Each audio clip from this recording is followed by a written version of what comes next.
Alright, so my last technology website that I would like to share with you is getepic.com. So if you go to getepic.com, if you're a teacher, you can have a free account.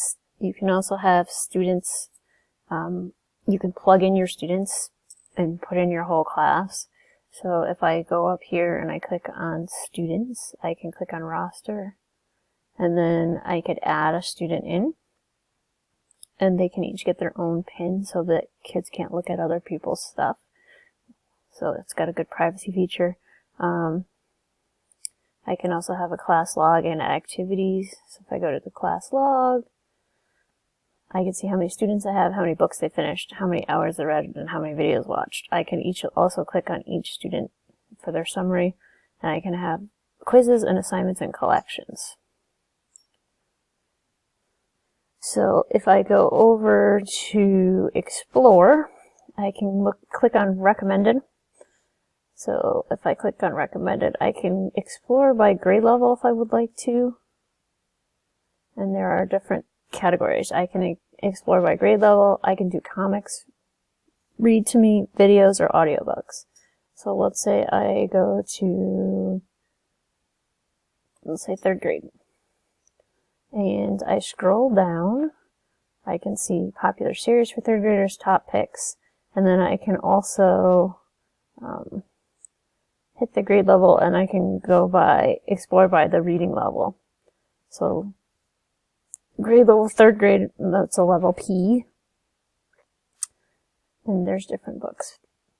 I can also click on comics, and then different comic books come up that are based for 3rd grade. If I click on Read to Me,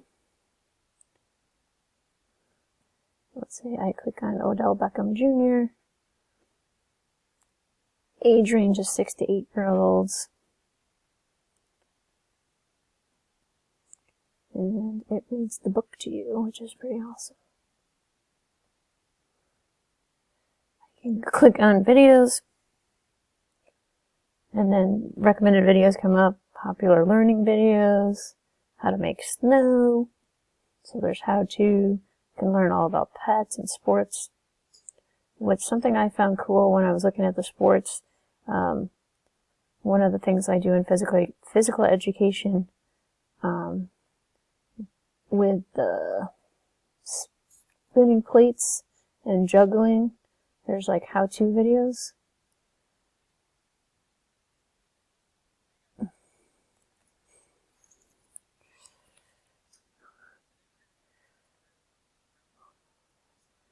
This is a soccer trick.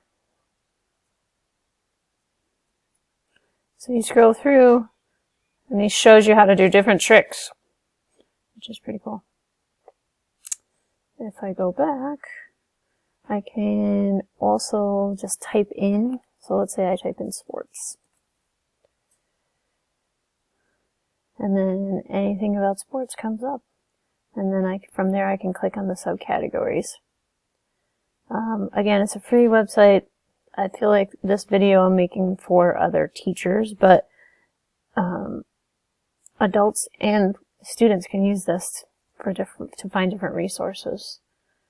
If I favorited things, they would show up in my favorite library. Thanks for watching.